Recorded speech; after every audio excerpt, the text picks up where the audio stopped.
Mapagpalang araw po sa inyong lahat. Welcome to DJ Sean Stories. Turn on your notification bell, like and subscribe para sa crime stories araw-araw. Ang mga kwento natin ngayon ay tungkol sa dalawang Pilipina na pinaslang sa Australia at Amerika. Los Angeles, 2023, Ruby Pink Abriol.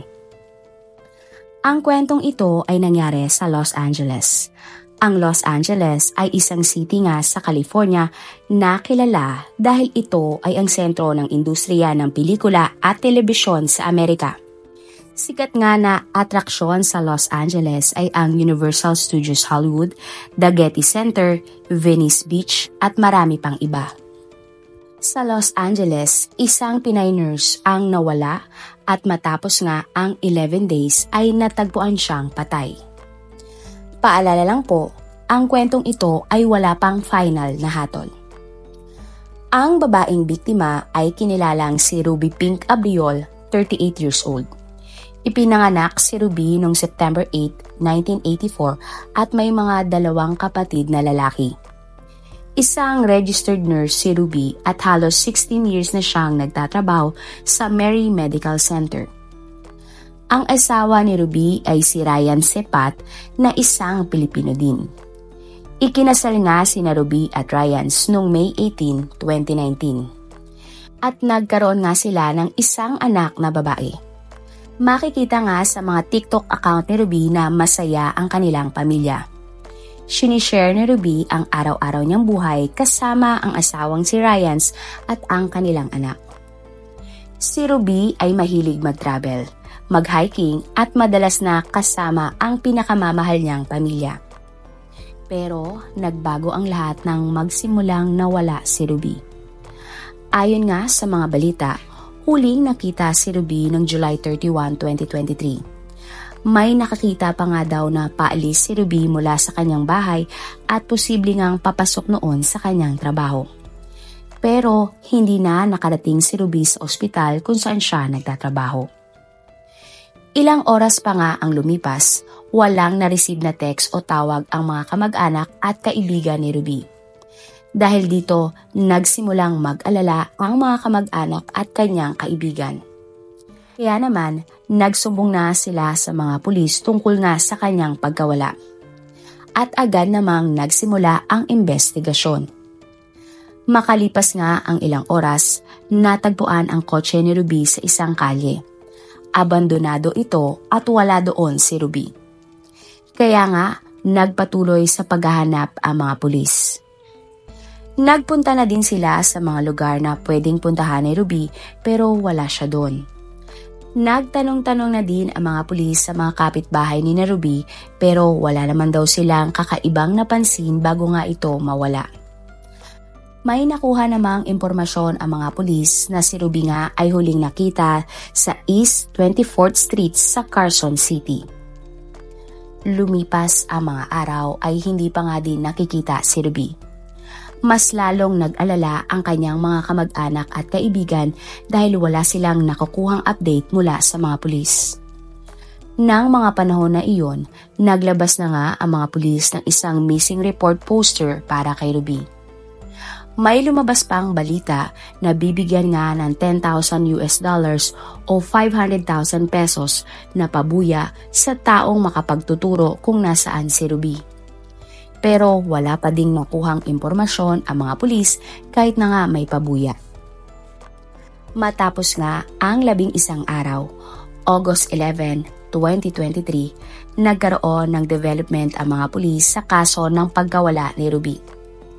Natagpuan nila ang isang labi ng babae sa isang disyerto.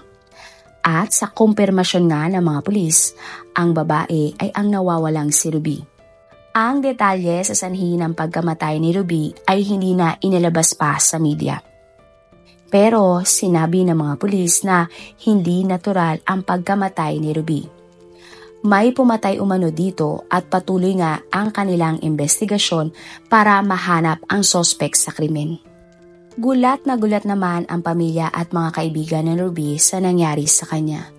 Hindi nila akalain na hahantong ang pagkawala ni Ruby sa kanyang pagkamatay. Marami nga din sa nakakakilala sa kanya ang nalungkot sa kanyang pagkamatay. Mabait na tao daw si Ruby kaya wala silang maisip na dahilan para sapitin niya iyon. Ayon naman sa mga katrabaho ni Ruby, masipag at matalinong babae ito. Hindi daw ito namimili ng trabaho at mapagmalasakit nga sa kanyang mga pasyente. Sinabi naman ng malalapit na kaibigan ni Ruby na mahal nito ang naiwan niyang pamilya sa Pilipinas. Isang GoFundMe account naman ang ginawa ng isang kaibigan ni Ruby. Ang nalikom na pera ay ang panggastos nga para maiuwi ang kanyang labi sa Pilipinas. Ang sobra naman ay mapupunta sa naiwang anak ni Ruby. Isang misa din ang idinaos kay Ruby ng August 16, 2023. Sa huli, naglabas ng statement ang mga pulis na sinasabing ang kaso ni Ruby ay murder at ang posibleng suspect ay ang kanyang mismong asawa na si Ryans. Bukod doon ay wala na silang ibang impormasyon na inalabas pa tungkol sa kaso ni Ruby at patuloy pa nga ang kanilang investigasyon. Wala naman ding nakuhang statement mula kay Ryans tungkol sa ibinibintang sa kanya. At patuloy pa nga din ang pagsigaw ng hustisya ng pamilya ni Ruby. Sa ngayon ay ating abangan ang susunod na update sa kasong ito. 2023, Australia. Annalyn Osias. Ang pangalawang kwento naman ay nangyari sa Australia. Ang Australia nga ay pang-anim na pinakamalaking bansa sa mundo. Kilala nga ang Australia dahil sa akit-akit at malaking city nito tulad ng Sydney, Brisbane at Perth. Ayon nga sa datos, nasa mahigit 3,000 na mga Pinoy ang nasa Australia ngayon. Sa Australia, isang Pinay ang pinatay ng kanyang ex-boyfriend.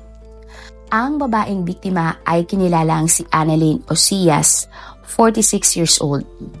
Si Annalyn ay nagtatrabaho sa Health Coast Health, isang public hospital sa Australia. Hindi naman na nabanggit pa sa mga balita kung paano nakapunta si Annalyn sa Australia at kung gaano na siya katagal doon. May 4 na mga anak si Annalyn.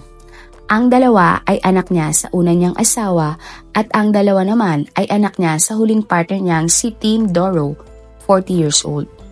Dating security guard si Tim at sa kasamang palad ay namatay noong 2020. May 30, 2020 kasi ng gabi, pauwi na sana si Tim nang nasagasaan siya ng isang kotse. Nagkaroon umano ng alitan si Tim at ang taxi driver ng sinakyan niyang taxi. Bigla siyang pinababa nito sa isang kalye at doon na nga nasagasaan siya ng sasakyan. Kaya naiwan mag-isa sa pangangalaga ni Annalyn ang kanilang mga anak. Makalipas naman ang ilang buwan, nakarelasyon ni Annalyn ang isang lalaki. Siya ay si James William Puwalik, 44 years old. Tumagal lang ng ilang buwan ang relasyon ng dalawa at agad na nakipaghiwalay si Annalyn kay James. Si Annalyn ay bahagi ng Bendigo Filipino Community, isang organisasyon na nagtataguyod ng kulturang Pilipino at unity sa komunidad ng Bendigo, kung saan nga nakatira din ang pamilya ni Annalyn. Ang pangyayari. October 29, 2023, ng gabi, lingid sa kaalaman ni Annalyn, pinasok ng kanyang ex-boyfriend na si James ang kanilang bahay. Nang mga oras din na iyon, nasa bahay din ang mga anak ni Annalyn. At bukod doon, nasa bahay din ang isang 20 years old na babae na pangalanan na lang natin Jen. Nang makapasok nga sa loob ng bahay si James, inatake ni James si Annalyn gamit ang isang patalim. Dahil nga sa mga tinamo niyang pinsala, agad na binawian ng buhay si Annalyn. Samantalang si James naman ay agad na tumakas sa pinangyarihan ng krimen. Pagbaba ni Jen mula sa second floor ng bahay, nagulat siya nang datnan niya si Annalyn na nakahandusay sa sahig at duguan. Agad siyang tumawag ng mga pulis at ambulansya. Dinala naman si Annalyn sa ospital, pero makalipas ang ilang oras ay idineklara na siyang patay. Lubos ngang nalungkot ang mga anak ni Annalyn sa nangyari sa kanya. Ang nakatatanda niyang anak na lalaki ay agad ngang pumunta sa kanilang bahay nang marinig ang masamang balita. Ikinibigla naman ng buong Bendigo Filipino community ang malagim na krimen. Hindi nila akalain na ang tahimik nilang lugar ay mabubulabog na ng isang krimen. Agad din nagsagawa ng investigasyon ang mga pulis at nakakuha nga ng mga impormasyon tungkol sa posibleng sospek. Makalipas nga ang ilang araw, October 30, 2023, nadakip nila si James sa isang abandonadong building. Gumamit ng isang helicopter ang mga pulis para sa paggalugad ng kanyang tinataguan. Nang siya nga ay mahuli, nakitaan ng mga sugat si James kaya dinala siya ng mga pulis sa ospital. Samantala, nagsagawa naman ng isang vigil mass ang Bendigo Filipino community para kay Annalyn.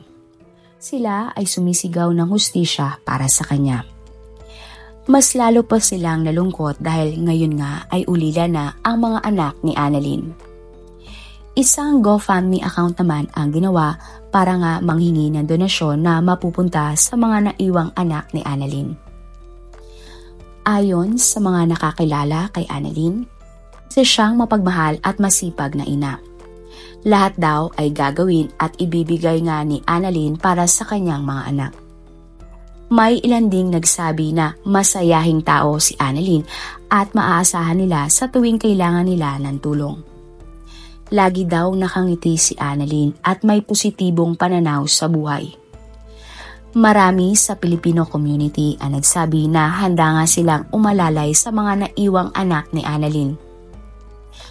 Nang makalabas naman sa ospital si James, inaresto siya ng mga pulis, kinasuhan ng murder at ikinulong. Kinasuhan din siya ng trespassing with intent to assault a person at contravening an order. Sinubukan siyang hinga ng statement ng mga media pero hindi na siya sumagot. Lumabas nga ang balita na bago nga ang krimen, si James pala ay may nauna ng kaso at kasalukuyan lang siyang nakalaya matapos makapagpiyansa. November 23 ang trial ng kaso. Nagsimula nga ang trial ni James at ginawa lang ito sa pamamagitan ng online video. Matipid si James sa pagsasalita at tila isang tanong at isang sagot siya. Hindi naman na isinapubliko pa kung umamin ba si James sa krimen at kung ano ang motibo niya sa pagpatay kay Annalyn. Pinagsalita din siya sa korte pero hindi na siya naglabas ng kahit anong statement at sinabi lang niyang no comment. Hindi na din nag-apply si James ng petition para siya ay makapagpiyansa laban nga sa mga kaso sa kanya. Matapos naman ang trial ay ibinalik sa kulungan si James at ang susunod niyang trial ay sa March 2024. Atin na lang abangan ang mga update sa dalawang kaso ni Ruby at Annalyn.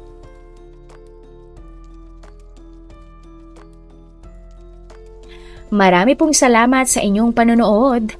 Huwag kalimutang i-follow at mag-subscribe sa iba pa nating YouTube channel katulad ng Manila Boy Wonder Philippines at Tagalog Facts at Mysteries by DJ Sean. Mapagpalang araw po hanggang sa susunod na episode. Salamat sa lagi niyo pong pagtutok araw-araw. God bless everyone!